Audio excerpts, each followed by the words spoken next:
Hey guys, it's Rose Montoya today, and we are going to play soccer. I'm going to show you some tips, a few things that I could say for myself because I used to play soccer. I played for 4 years, so I'm going to show you a few things I know how to play soccer, and just so you can enjoy watching this video and go outside and feel the heat. So let's do that. So, first equipment you're going to need is a soccer ball. And second equipment you're going to need is some cones. If you don't have cones, then that's okay. You can just practice playing with the soccer ball and do whatever. But the first thing I'm going to show you today is the cones. In practices, you use cones. You have them across like this. Viewing the cones. And you're going to tap them lightly through. Tap them lightly through, because sometimes you might mess up and you might hit it too hard and then go like, then you might have to get it back. Other times, you may try to kick it through the cones, and it's going to move the cone. So when you're in soccer practice, they'll have these cones. Sometimes you'll mess up. That's okay. So you want to lightly tap it through. So when you go through,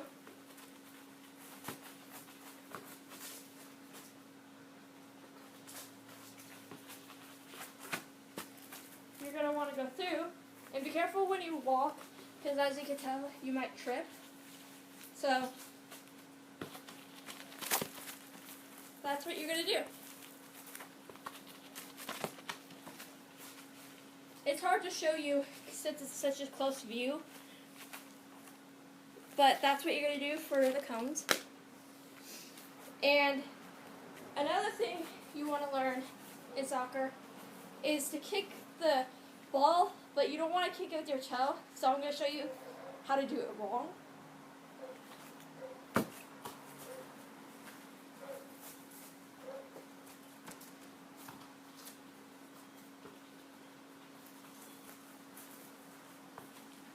You're going to want to practice and be able to kick on they show you how to kick it on the side, so you're going to want to kick on the front area. So, as shown.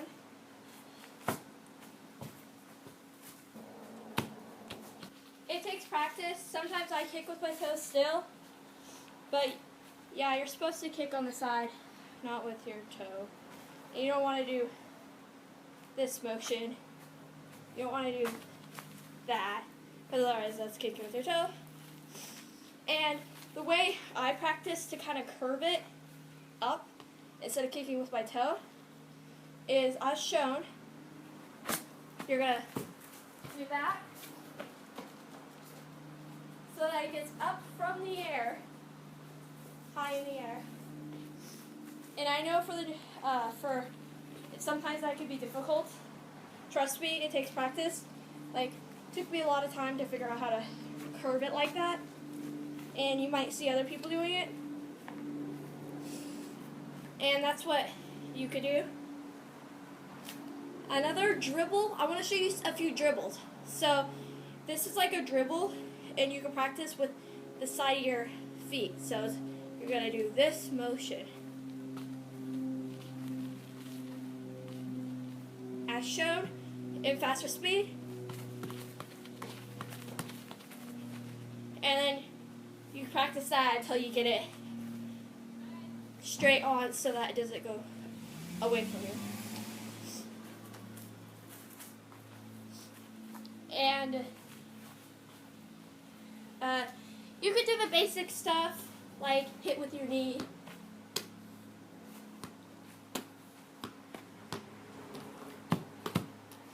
Or you could do this one thing you could practice is to kind of like bounce it on the ground and So you're gonna see when you bounce it to the ground, you're gonna curve it to you so that it goes towards you. So let me show you on this side so you can see.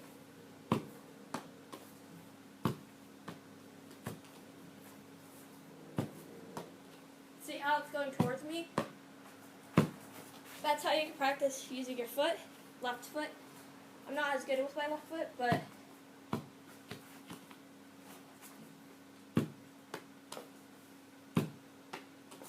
see? And then, of course, that's going to help you with your drop kick. I'm going to do baby drop kick.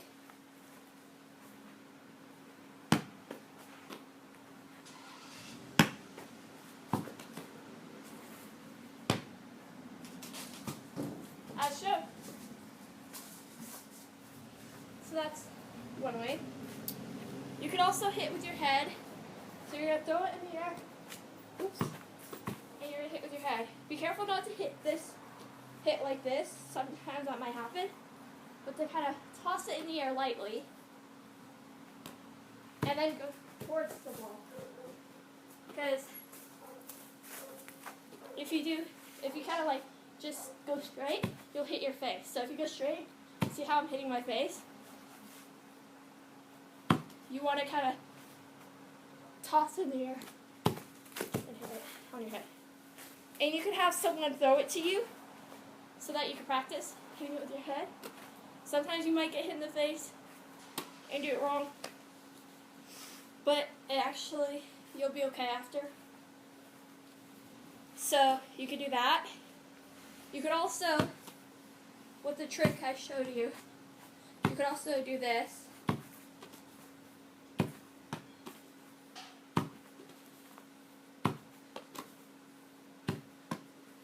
So you just keep practicing.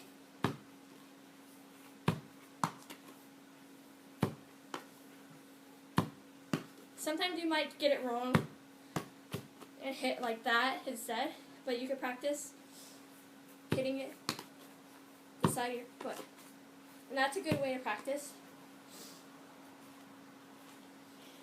And another great way to practice soccer is to kick the ball towards the wall. So I'll show you.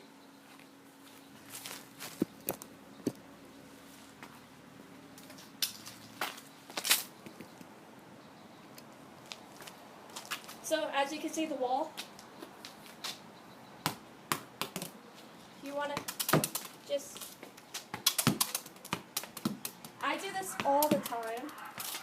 Excuse the dogs, but just kick towards the wall, and then you could slowly go back. So like this.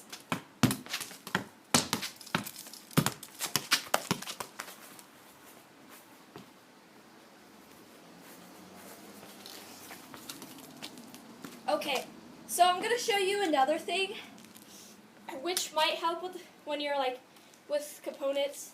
I don't know, I don't really haven't tried it yet. But if you're trying to I don't know, you could do this to practice, which is where you kick with the side of your foot like this. So see how my foot is here?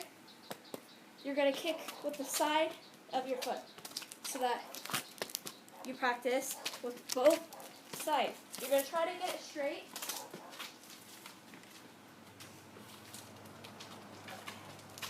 And you're going to do this basic move like that. So that's one way to practice.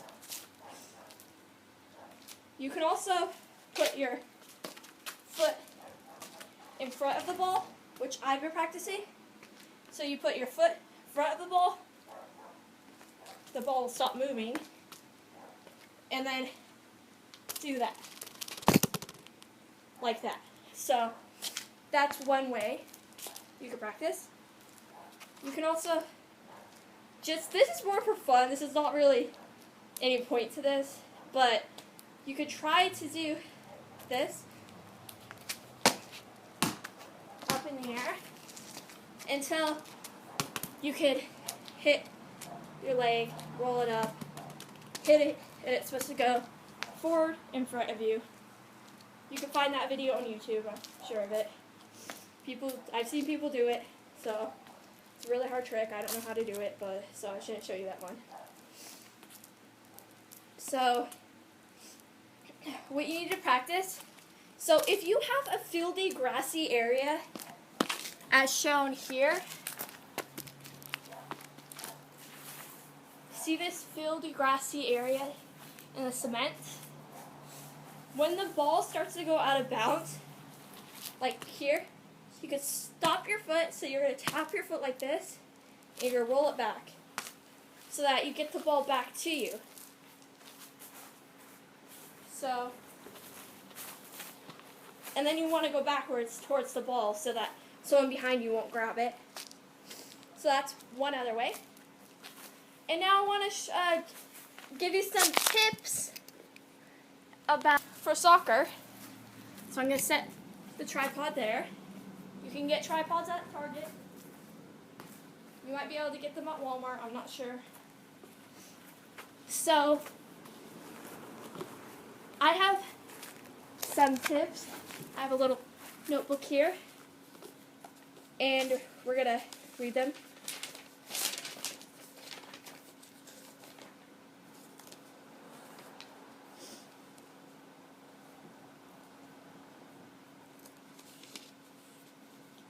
Okay. Alright. So, on my notebook, I have some tips about what to bring to soccer. They're motivational tips for soccer. So, they're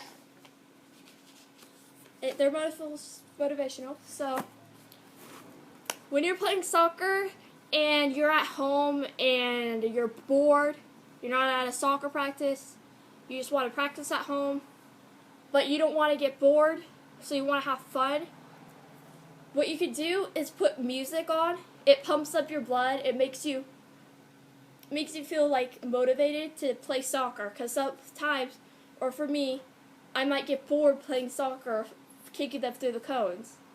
So I put music on so that I don't get bored. So that's one. Two, you could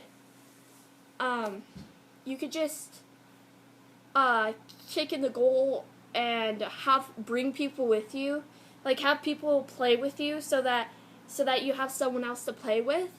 You could always get a goal and play by yourself. So definitely music. You could put it just outside somewhere, listen to music. When you're outside, you might want to bring, when it's hot, like now, so I'm starting to sweat. But when you're outside, you want to bring some water, or if you're like right outside in your small tiny backyard like I am, you could just like leave water inside and then run inside, get some water. So some tips to remember to bring when you're at a soccer practice. Bring a water bottle, ice cold water bottle, metal preferably, because metal keeps it cold. Bring a soccer ball. Bring a air hose, one of those hand-hold ones, so that if you ever get your ball and you bring it to practice and it's a little bit flat, you want to be able to fill it up right away so that it's nice and strong, so you can practice with it, or when you're at a game. You could bring a bag to carry your stuff. So I have a soccer bag. It's inside right now. I would show you, but I don't have it with me. So a bag, you could put your soccer ball in, you could put your air hose in, you could put your water bottle in the side pocket where you could hold your water bottle. You're going to want to bring a ponytail, recommending that you bring two, just in case if one of them breaks. So a headband, if you feel like it, a headband helps a lot. It helps sweat not get to your face as much. You might still get sweaty, but that's soccer, you're going to get sweaty. Make sure you have all your your jersey. You have your jersey with you, the right color. I'm sure your coach will email you. So bring your jersey, the right color, so you're ready for the game. Chapstick, because chapstick's a good thing to bring too. But be prepared if your chapstick melts. If it's like 100 degrees, 90 degrees, 80 degrees, be prepared to have, because chapstick helps right when you're playing soccer and your lips are all chapped. You're going to want to put chapstick on and be like, oh, all ready. You're going to want to bring sandals. The latch sandals work perfect because you can just latch them over your socks. And if you've never played soccer, you're going to have shin guards. The shin guards are going to get, your legs are going to get sweaty. You're going to want to take your shin guards out because you'll get sweaty after soccer. So those are my tips for playing soccer by Rose Montoya. I hope you enjoy. Bye.